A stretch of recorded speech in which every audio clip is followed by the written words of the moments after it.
చివరికి భక్తియుక్తంతో ఒక గిరిజన యువతి అయినప్పటికీ కూడా రామచంద్రుడు వస్తారని 56 సంవత్సరాలు కాచి వేచి పరిశీలించి రాముని దర్శనం చేసుకున్నటువంటి పవిత్రమైన భూమి.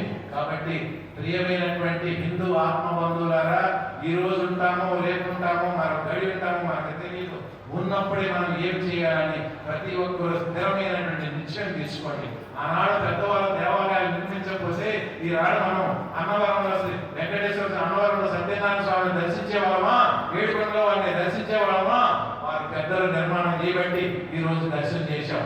మనం కూడా మన శక్తి కొలిది, యథాశక్తి కొలిది ధర్మ కార్యక్రమాల కోసం సహకరించండి. జీవితం పునీతం చేసుకోండి.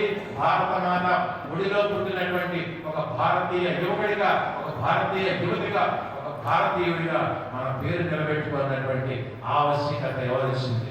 ఈ రోజు మీరందరూ ఒకటైతే నాయకులు మన ఇంటి దగ్గరికి వచ్చి సమస్యలు అనేది తెలుసుకోవాలి తప్ప వాళ్ళ ఆఫీసుల చుట్టూ చేతులు కట్టుకోవాల్సిన దౌర్భాగ్యం మీ అందరికీ ఉండకూడదు.